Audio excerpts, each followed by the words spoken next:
Dear colleagues, distinguished guests, I'm very happy to be the chair of, I'm very honored to be here among you to introduce this roundtable. But first of all, I would like to give the floor to Honorable Sinkyung Pempatserring. So Pempa, the floor is yours. Thank you, Senator Gatolin.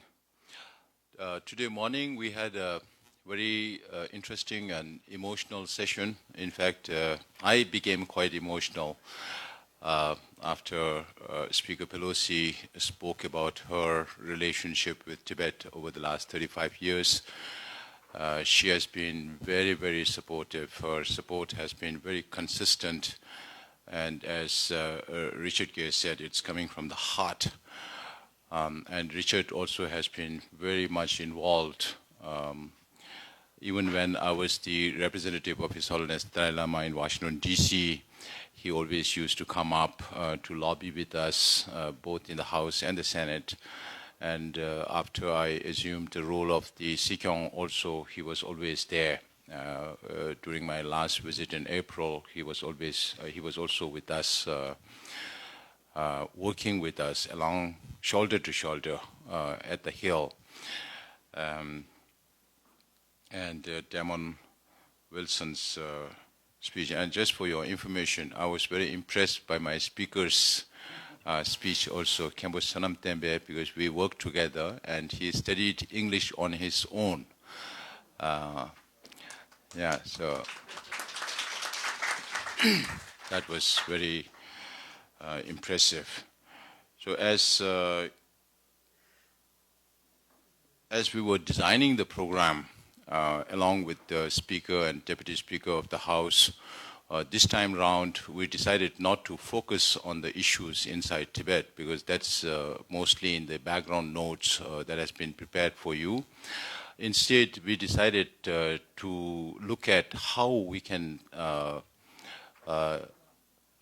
keep the action moving in terms of the session that we had already this morning when Jim McGovern spoke on the initiatives taken by the United States government and how other like-minded countries can adopt similar actions in their parliaments.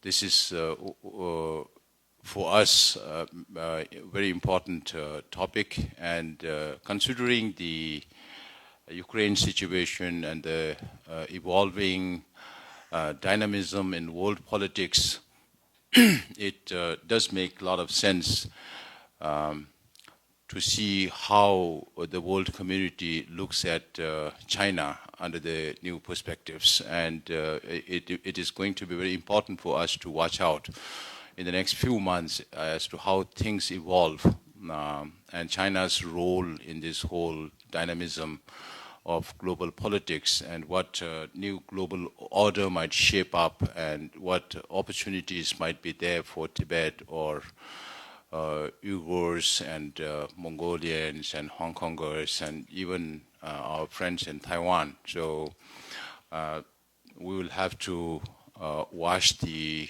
developments very closely and see how we can leverage our issues with the new developments.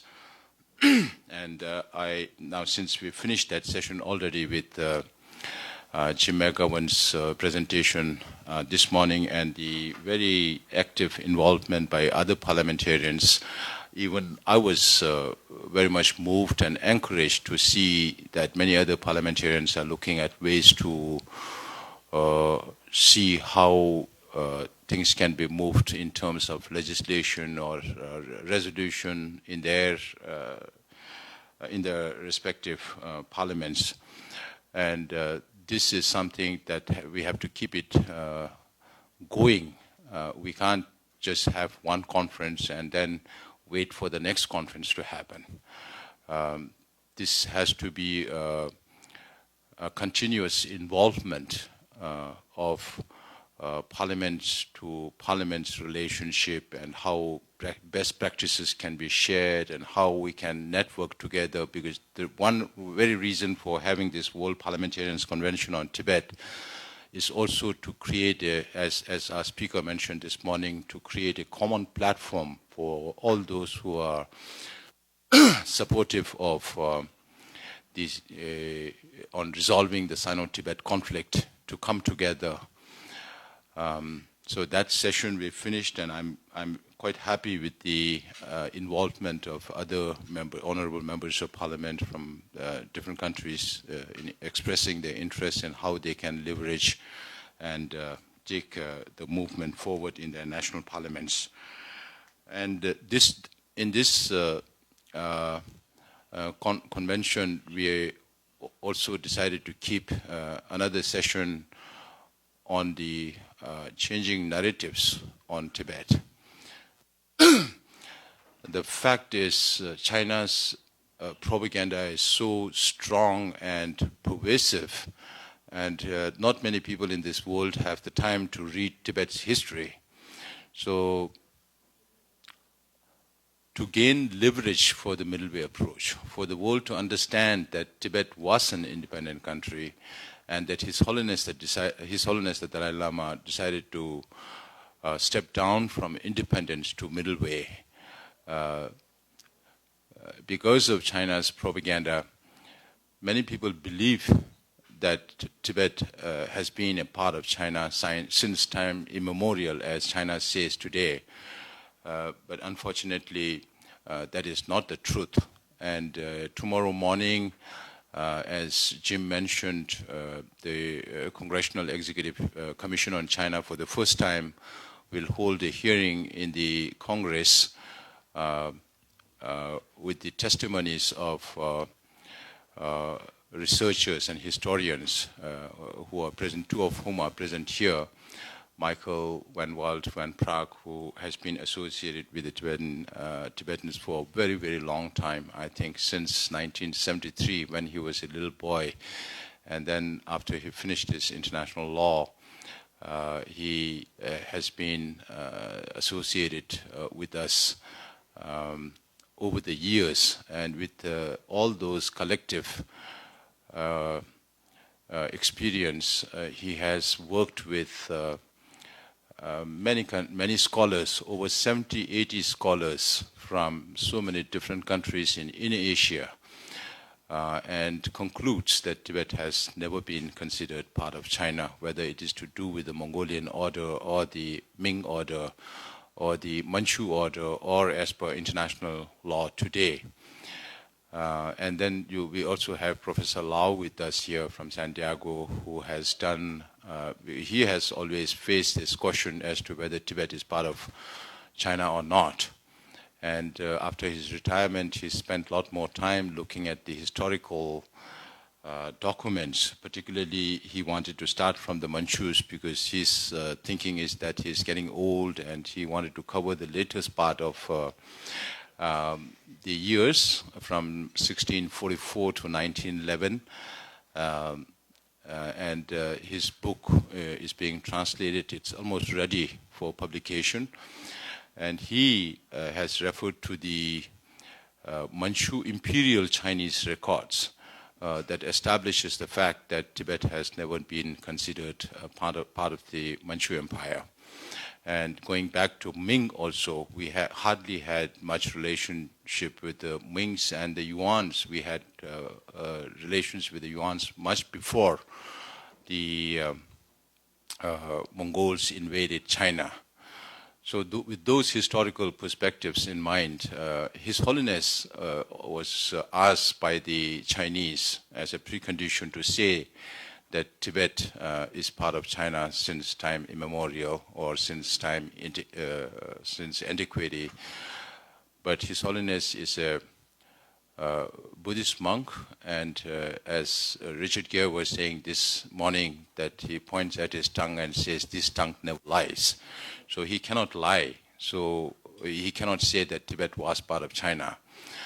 Therefore, His Holiness came with a very wise answer to the Chinese, saying that I'm not a historian. Let us leave history to historians. What is more important for us is the future of the Tibetan people. Therefore, now you have historians establishing the fact that Tibet was never part of China. And to counter, now the next question is, why is China asking the international community to say that Tibet is part of PRC? That is because China knows that they lack legitimacy over Tibet. And they are trying to get this legitimacy from the international community. But unfortunately, the international community will not be able to give legitimacy of China over Tibet. The only people who can give legitimacy to China are the Tibetan people, or His Holiness the Dalai Lama, not the international community. Unfortunately, when China insists on nations to say that Tibet is part of PRC, nations also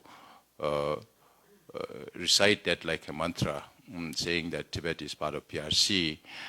And when you say that, you are going against international law, for one. And for another, when you keep repeating that statement, it means more like, you do whatever you want to do in Tibet, we will not interfere. That's why China also keeps using this term, saying that Tibet is a domestic issue or a national issue, and that His Holiness the Dalai Lama is trying to internationalize it. But on the other hand, nations will also say that they support negotiation between His Holiness the Dalai Lama and the Chinese government, or representatives of His Holiness Dalai Lama, or envoys of His Holiness the Dalai Lama, or the CDA leadership with the Chinese government. We feel these are contradicting each other. Therefore, it is very important to talk about the status of historical Tibet, which the US has taken the initiative in the form of a hearing. And I hope and I believe that the members present here will take the message back to their countries that Tibet historically was never part of China. And the reason why His Holiness decided to go for autonomy instead of independence was taking the reality of the situation inside Tibet, considering that under President Xi today, Xi's policies and programs are all aimed at the eradication of the identity of the nationalities, whether it's the Tibetans or the Uyghurs or the Mongols. So Chinese have started teaching Mandarin from Montessori to the Tibetan students. They have started, according to one report by the Tibet Action Institute, about 78% of the Tibetan children are in what is termed as colonial boarding schools, separating them, separating the children from their families, keeping them away from their way of life.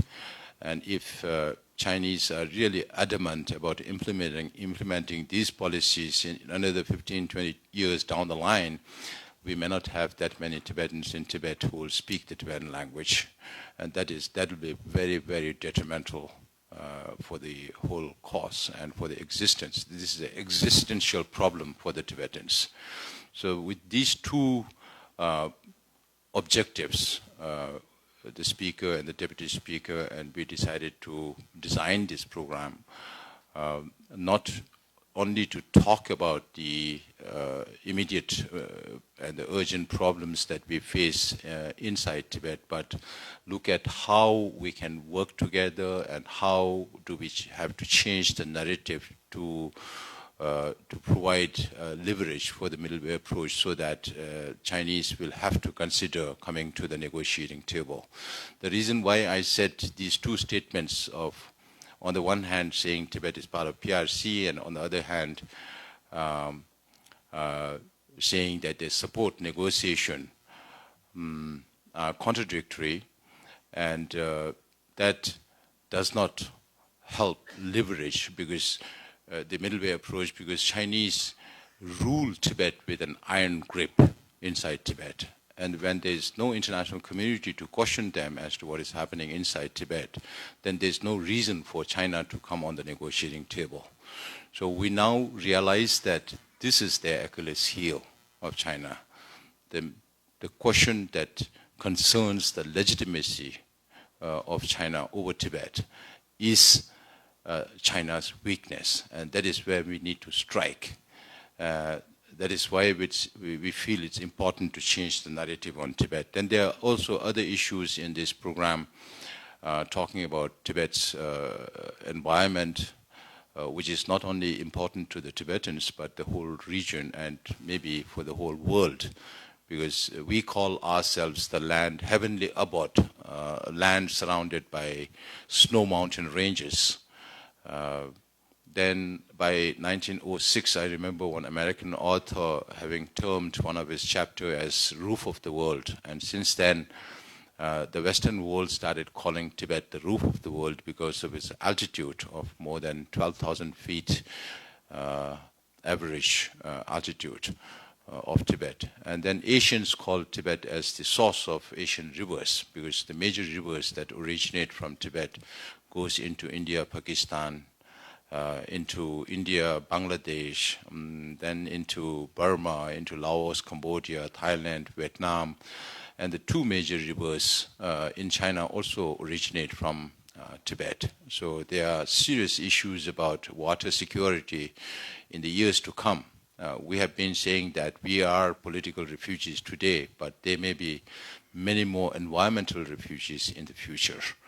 Now, it's estimated that about 1.8 billion people, because these are the most densely populated areas in the world, some estimate that 1.8 million people in this world either directly or indirectly depend on a river that originates from Tibet. So this is of importance not only to the Tibetans, but the whole neighboring downstream countries. Right now, the downstream countries are not in a position to stand up to China, but if it comes to that, when it comes to their livelihood, I'm sure they will, but let's hope that it's not too late, because China does not share any hydrological data with any of the downstream countries. They have built at least 32 dams on the Mekong even before it reaches the next country. There are major programs on the Brahmaputra at the Bend where they are talking about a dam twice the size of Three Gorges Dam, which is the biggest in the world. And the Himalayas are a seismic zone, very prone to earthquakes. Just recently we had another earthquake in Tibet. So you can imagine the implication of Tibet's fragile environment over the whole region.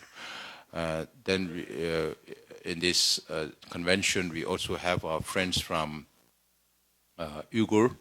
Dolkun Isa is here. We have had a very long relationship. Uyghurs are our neighbors, our friends. I always ask our international friends not to use the word Xinjiang also.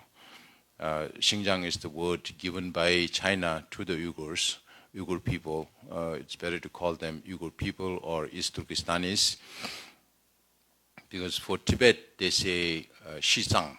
I was told that Chinese government tried to use Xizang for about 3 weeks, and then they realized that nobody understands what Xizang is. So they went back to Tibet.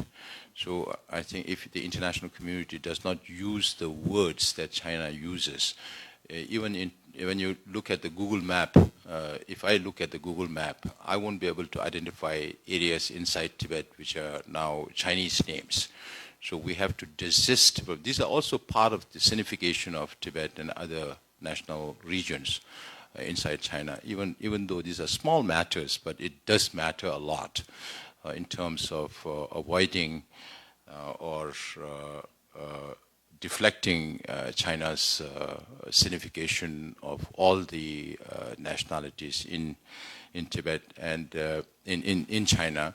And during this session, we also will have friends from Hong Kong and maybe also Mongolia, where we will discuss about finding common grounds. Even though our issues are different, people are different, but we face the same opponent.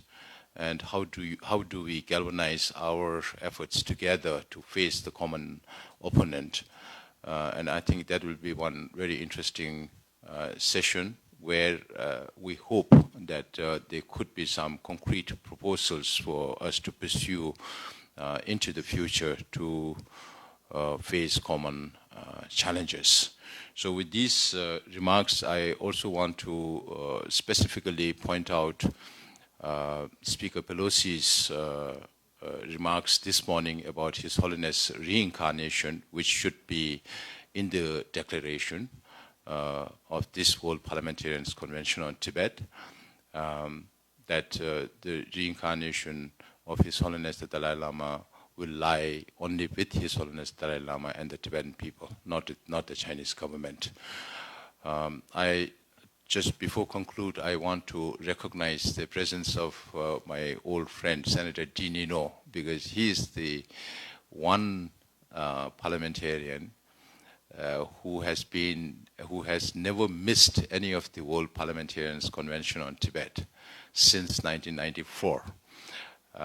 The first World Parliamentarians Convention on Tibet was held in 1994, and he was there from that time onwards to the second Parliamentarians Convention in Lithuania in 1995, and the third Parliamentarians Convention in Washington, D.C. in 1997. And then there was a long gap, and I was personally involved in organizing the fourth World Parliamentarians Convention on Tibet in Scotland in 2006. And by the next convention, I was already the Speaker of the Parliament in 2009, when we had the fifth World Parliamentarians Convention in Rome, and the sixth was with Senator Dean Eno in Ottawa. He hosted the World Parliamentarians Convention in Ottawa in 2012, and then there was a long gap of 7 years till it was held in Latvia in 2019, and now we are here after 25 years in Washington, D.C. for the 8th World Parliamentarians Convention on Tibet. So I really appreciate the presence of all of you, some of you whom you have traveled for 26 hours to reach here, and that itself shows your concern for the cause of Tibet and the importance of resolving the Sino-Tibet conflict. As Michael would, I'm sure, repeat in his presentation tomorrow, that we don't want to trivialize the conflict by calling it the Tibet issue. We would rather like to call it the Sino-Tibet conflict to raise the level of the nature of the cause. So we have to be, I would urge you to be more careful about the semantics also, because semantics also matter a lot when it comes to political issues. So thank you very much again for your presence. I won't be speaking anymore till the end of this conference is over. But I would like to seek very dynamic involvement from every one of you. And when you go back to your countries, I hope you will go back with more concrete ideas about what you need to do in your own national parliaments. Thank you so much.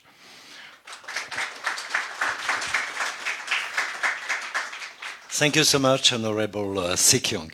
So.